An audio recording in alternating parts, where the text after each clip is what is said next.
आगे के दोहे में गोस्वामी जी कहते हैं, साहिब सीतानाथ सो जब घटिए अनुराग, तुलसी तब ही भालते भभरी भाग ही भाग। गोस्वामी जी कहते हैं जब स्वामी श्री जानकी नाथ जी से प्रेम घट जाएगा तब उस आदमी के मस्तक से सौभाग्य तुरंत ही विकल होकर भाग जाएगा।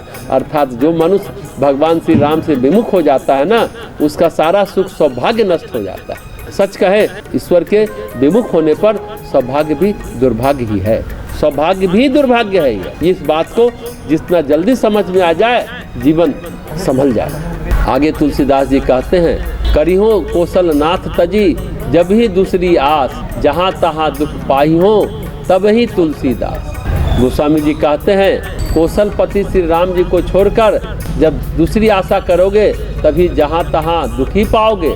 सिर्फ दुख ही दुख है, सुख भी दुख बन जाएगा। राम जी प्रतिकूल है तो सब प्रतिकूल होता चला जाता है, सब प्रतिकूल होता है अगर राम जी प्रतिकूल है। दरअसल परमात्मा जीवन का स्रोत है, अगर जीवन के स्रोत से हम कट जाएं तो बात तो समाप्त, पूर्णतया समाप्त हो जाए। आगे गोस्वामी जी कहते हैं, बिंदी न ईंधन पाइए सागर जुड़े न नीर, परे उपास कुबेर घर जो विपक्ष रघुवीर। यदि श्री रघुनाथ जी प्रतिकूल हो जाए तो फिर घनी लकड़ियों वाले को विंध्याचल में भी ईंधन नहीं मिलेगा, समुद्र में जल नहीं जुड़ सकेगा और धनपति कुबेर के घर में भी फाका पड़ जाएगा। विंध्याचल में बहुत जंगल है, घना जंगल है, पर लकड़ी नहीं मिलेगी।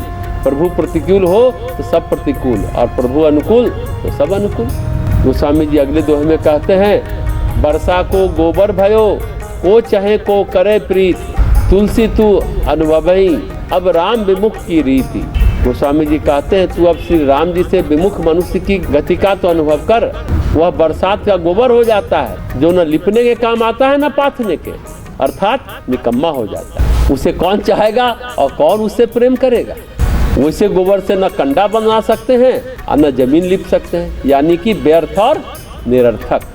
अगले दोहे में गोस्वामी जी कहते हैं, सबहि समरथ ही सुखद प्रिय अक्षम प्रिय हितकारी, कबहू न काहुई राम प्रिय तुलसी कहा विचारी। संसार की यह दशा है, जो समर्थ पुरुष है उन सबको सांसारिक सुख देने वाला प्रिय लगता है और असमर्थ को अपना सांसारिक भला करने वाला प्रिय होता है। तुलसीदास जी विचार कर ऐसा कहते हैं कि भगवान श्री राम विषयी पुरुषों में कभी किसी को भी प्रिय नहीं लगते। संसार और संस्कार के जाल में प्रभु नहीं है, ये तो आत्मा की करुण पुकार है जिससे प्रभु आते हैं।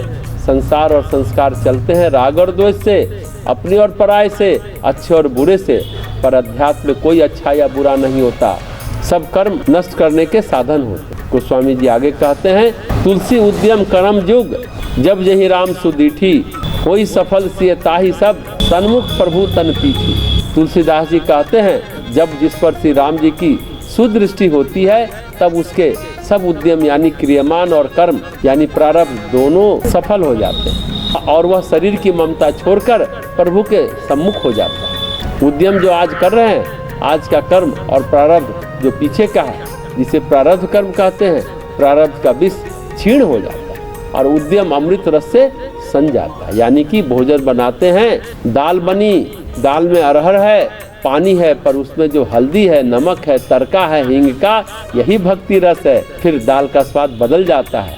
उसी तरह से जीवन का स्वाद भी बदल जाता है। जब भगवान राम की सुदृष्टि पड़ जाती है तो जीवन का स्वाद भी बदल जाता है।